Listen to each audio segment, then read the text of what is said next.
የአርቲስት ነጻነት ወርቅነህ ድንገተኛ ሞት ምስጢር፣ ሚስቱ ናት የገደለችው የሚለው የቤተሰቦቹ ክስና እውነታው።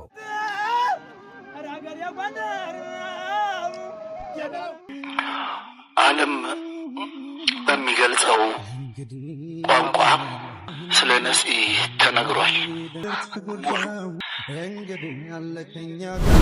ለምንድን ነው ተመልሶ ወደ አሜሪካ ያልሄደበት ምክንያቱ? አሜሪካን ሀገር መታከም ይቻላል ያልታከመበት አንዱ ምክንያት ምንድነው? የባለቤቱ አልተረዳችውም፣ ፍቃደኛ ማለት ነው። ወንድሜ ላይ የተደረገው ነገር ትክክል ስላልሆነ ማለት ነው። ሰው አንዳንዴ ሻማ ነው። በሳቅና በፈገግታ የምናውቀው ወድውድ በየቤታችን በየቤተሰብ ጨዋታ የምንጠብቀው አርቲስት ነጻነት ወርቅነህ ዛሬ በመካከላችን የለም። ነገር ግን የነጻነት ሞት እንደማንኛውም ሰው ተራ ሞት አልነበረም። ጥር 8 ቀን 2018 ዓ.ም አርቲስቱ ከዚህ ዓለም ሲለይ መላው የኢትዮጵያ ሕዝብ በሐዘን ደንዝዞ ነበር። ብዙም ሳይቆይ ግን አስደንጋጭ መረጃዎች መውጣት ጀመሩ። ነጻነት በህመም አይደለም የሞተው፣ ተገድሏል የሚሉ ድምጾች ከቤተሰቦቹ ጎራ ተሰሙ። ሚስቱ ታሰቃየው ነበር፣ ለህልፈቱም ተጠያቂዋ እሷ ናት የሚሉት የቅርብ ጓደኞቹ ምስክርነትስ ምን ያህል እውነት ነው? ዛሬ በዚህ ቪዲዮ በነጻነት ወርቅነህ ህይወት ዙሪያ የተሸሸጉትን ዘግናኝ ሚስጥሮችና የቤተሰቦቹን ክስ በዝርዝር እንመለከታለን። እዛ በኋላ ነው እንትን ማለት አለ። ተመልሼ ወደ አሜሪካ አልሄድም ማለት ነው። ተመልሼ ወደ አሜሪካ አልሄድም። ለምንድን ነው ተመልሶ ወደ አሜሪካ ያልሄደበት ምክንያቱ? እንደው ነፂ በህይወት እያለ ካጫወተሽ ከነገረሽ ለተመልካቾች ብታደርሽልኝ ደስ ይለኛል። ለምን ነበር መሄድ ያልፈለገው? ፈቃደኛ ከሆንሽ ብቻ። እሺ። ብቻ ደስተኛ አልነበረም በህይወቱ። በአሜሪካ ህይወቱ ነው ደስተኛ ያልሆነው ወይስ በትዳሩ ነው ደስተኛ ያልሆነው? በትዳሩ ደስተኛ አልነበረም። አትረዳውም ነበር እሷ አትረዳውም። እናቱ ከዚህ ነገር ታቀብላለች፣ እሷ ከዛ እንትን ትላለች። ያ ነው ህይወቱ። በቃ በጣም በመስቀልቅል በቃ ይሄን ህይወት እስኪያማርበት ድረስ ነው ይሄ ነገር ለኔ ማለት ነው። እና ደስተኛ አለ። ሰው አንዳንዴ ሻማ ነው። ዝም ብሎ አንድም ሰው ሳይረዳው ዝም ብሎ አልፏል።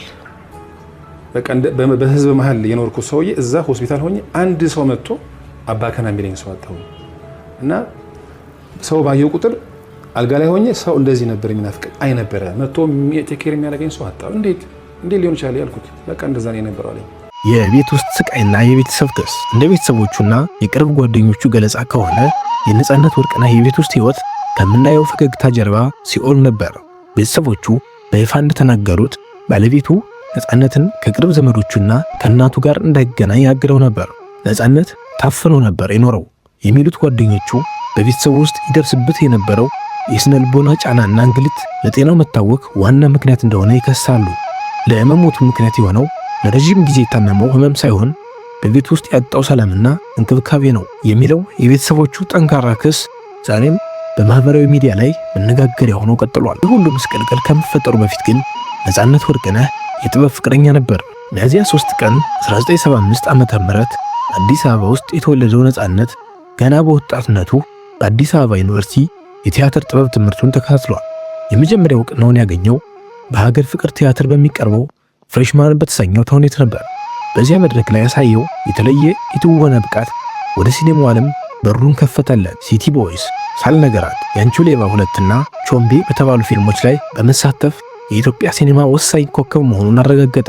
የቤተሰብ ጨዋታ። ቤተሰቦች ናቸው ለመኪናው ሻሞ የሚሉት በየዙሩ 40,000 ብር ነው። ከ2009 ዓ.ም ጀምሮ ነጻነት ሌላ ትልቅ ምዕራፍ ጀመረ። በኢቢኤስ ቲቪ ላይ የቤተሰብ ጨዋታ የተሰኘውን ፕሮግራም ማዘጋጀትና መምራት ጀመረ። ይህ ፕሮግራም ነጻነትን የኢትዮጵያ ሕዝብ የልብ ጓደኛ ያደረገው። በጨዋታው መሃል የሚወረውራቸው ቀልዶች፣ ያ የሚያስደምም ፈገግታውና ከሰዎች ጋር ያለው ቅርርብ ፕሮግራሙን በኢትዮጵያ ተወዳጅ ያደረገው። በ2016 ዓ.ም በህዳሴ ግድብ ላይ በተከናወነው የዘመን መለወጫ በዓል ላይ ባሳየው ብቃት በጠቅላይ ሚኒስትር አብይ አህመድ ሳይቀር ትልቅ አድናቆትን አትርፎ ነበር። የመጨረሻዎቹ ቀናትና አሳዛኙ ህልፈት። ነገር ግን ከጥቂት ጊዜያት በኋላ የአርቲስቱ ጤና እየተረበሸ መጣ። ረጅም ጊዜ ሆስፒታል ገብቶ ሕክምና ሲከታተል የቆየው ነጻነት በመጨረሻም ጥር 8 2018 ዓ.ም በ42 ዓመቱ ከዚህ ዓለም ተለየ። የሞቱ ዜና እንደተሰማ በሚሊዮን የሚቆጠሩ ኢትዮጵያውያን ማመን ከብዷቸው ነበር። የ3 ልጆች አባት የነበረው ነጻነት የሁላችንን ቤት በሳቅ ሲሞላ ኑሮ በልቅሶ ተሸኘ። ጥር 10 ቀን በመንበረ ጸባዖት ቅድስት ሥላሴ ካቴድራል የቀብር ስነ ሥርዓቱ በታላቅ ክብር ተፈጽሟል። ነጻነት ወርቅነህ በአካል ቢለየንም ስራዎቹ ግን ሁሌም ሕያው ሆነው ይኖራሉ። በቤተሰቦቹና በባለቤቱ መካከል ያለው ውዝግብ የት እንደሚደርስ ባይታወቅም እኛ ግን ሁሌም በደግነቱና በሳቁ እናስታውሰዋለን። እናንተስ በነጻነት ወርቅነህ ሞት ዙሪያ የሚነሱትን እነዚህን ክሶች እንዴት ትመለከታላችሁ? እውነት ባለቤቱ ለሞቱ ተጠያቂ ናት ወይስ ይህ የቤተሰቦቹ ስሜታዊነት ነው? ሐሳባችሁን በኮሜንት ላይ አጋሩ። ቪዲዮውን ከወደዳችሁት ላይክ እና ሼር ማድረጋችሁን አትርሱ። በሚቀጥለው ቪዲዮ እስክንገናኝ ቸር ሰንብቱ።